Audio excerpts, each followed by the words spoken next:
Shalom kawan-kawan dan Bapak Ibu, bertemu kembali pada kesempatan yang baik ini dan salam sejahtera untuk semua. Om Swastiastu, Namo Buddhaya, salam kebajikan. Dan perihal video yang saya bahas beberapa waktu lalu mengenai dua orang. Yang pertama menyetir motor, lalu yang kedua dibonceng, dan kemudian ia langsung turun dari motor dan melakukan pelemparan sebuah bom di gereja, tepatnya adalah di GPDI Majalaya, Bandung, Jawa Barat. Dan tadi sudah ada konfirmasi dari Pak Pendeta Samasi menyampaikan bahwa hal itu benar adanya.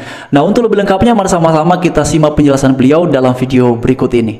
Ya, tadi pagi menjelang siang juga saya upload sebuah berita yang cukup menghebohkan kita, di mana diberitakan ya sebuah gereja yang ada di Majalaya, Kabupaten Bandung, yaitu Gereja Pantekosta di Indonesia, GPDI Jemaat Ora et Labora, ya, di mana katanya sesuai dari video, dari rekaman CCTV yang kita lihat, bahwa ada orang yang tak dikenal, ya kan, mereka melemparkan bom molotov yang di halaman gereja itu, ya.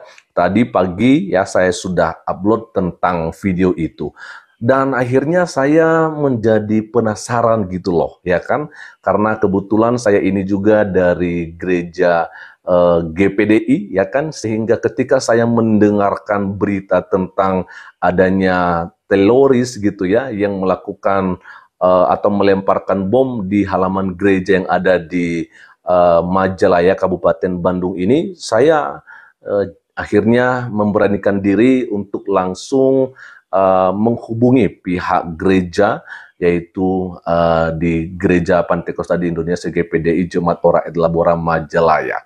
Ya, saya coba search di Facebook dan akhirnya saya mendapatkan akun Facebook dari GPDI Majalaya ini, dan kebetulan di situ ada dicantumkan nomor WA seperti itu. Nah, akhirnya saya menghubungi nomor tersebut dan akhirnya tersambung, ya.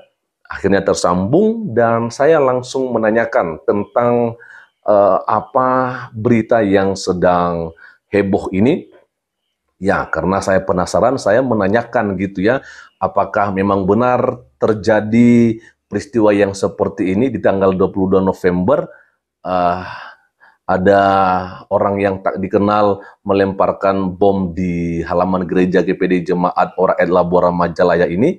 Dan mereka mengatakan bahwa hal itu benar, ya kan, hal itu benar, hanya saja sampai sekarang mereka memang sengaja tidak terlalu mempublikasikan soal kejadian ini, padahal kalau kita hitung-hitung tanggal 22 itu kan Selasa 19, 20 Rabu, berarti kejadiannya itu kemarin ya, tanggal 22. Oke. Nah, tapi sampai sekarang dia katakan, yang mereka katakan bahwa itu tidak terlalu dipublish seperti itu, bahkan juga jemaat GPDI Ora et Labora yang ada di Majalaya ini ya masih belum tahu tentang peristiwa ini, ya. Akhirnya saya sampaikan bahwasanya saya dari Nias, saya juga seorang hamba Tuhan dari GPDI, sekedar menanyakan kebenaran saja, apakah memang benar terjadi peristiwa seperti yang ditayangkan di video-video YouTube,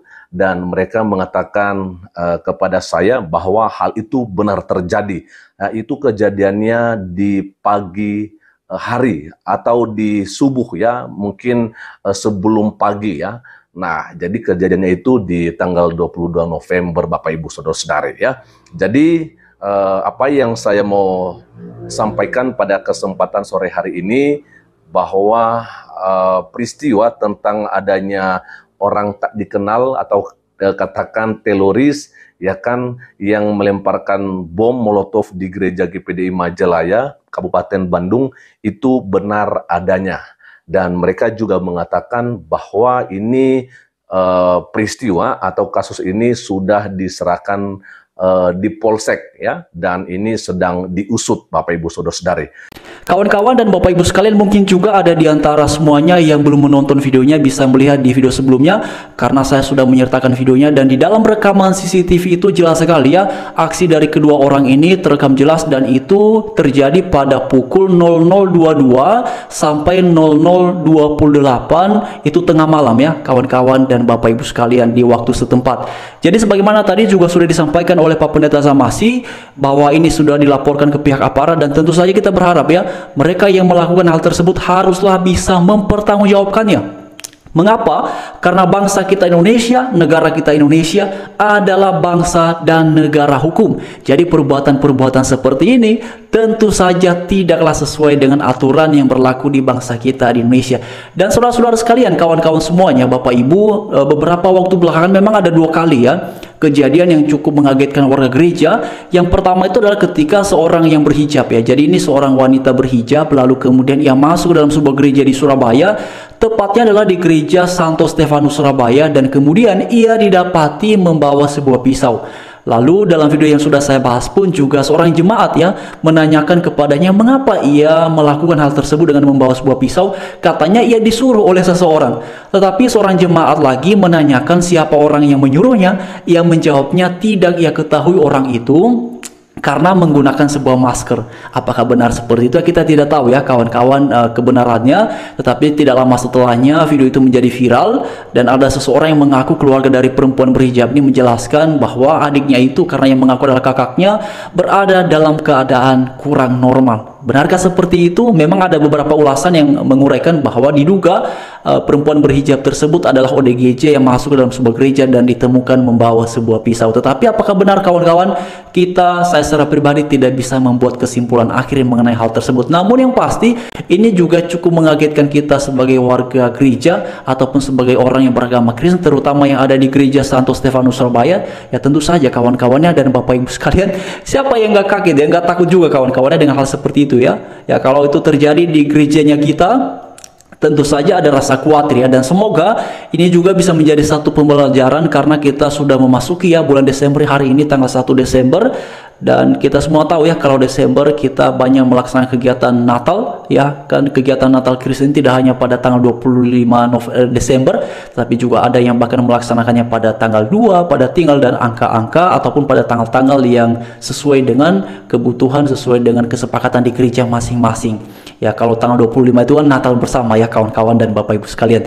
Jadi harapannya semoga dengan hal-hal seperti ini membuat kita lebih waspada, ya lebih berhati-hati. Dan bagi saudara-saudari, kawan-kawan Bapak Ibu sekalian yang ada di luar sana yang bergereja, para pengurus gereja, para hamba Tuhan, untuk ya kalau bisa kalau melaksanakan kegiatan peribadatan, sebaiknya ada jemaat yang kemudian ditugaskan untuk menjaga di depan gerbang. Kalau tidak ada gerbangnya, menjaga di depan pintu, supaya siapapun yang masuk dalam gereja, apalagi kalau itu tidak dikenal, ya harus dicek ya kawan-kawan dan Bapak Ibu sekalian, harus dipastikan ini tujuannya mau ngapain, siapa dia ya. Kalau bisa KTP-nya dicek ya, ini siapa kok bisa masuk ke gereja ya, ada apa tujuan di sini ya. Kalau Kristen puji Tuhan, tapi kan kalau non Kristen ya ini kan kita perlulah untuk bersikap waspada, mengingat hal-hal yang sudah kesekian kali ya sudah banyak yang terjadi kawan-kawan ya, mengenai hal-hal yang tidak inginkan ketika dalam sebuah ibadah ya, dalam sebuah gereja terjadi hal-hal yang tidak kita harapkan. Jadi mari belajar dari kejadian yang sudah berlalu, dari peristiwa-peristiwa yang sudah lewat, bahkan seperti yang terjadi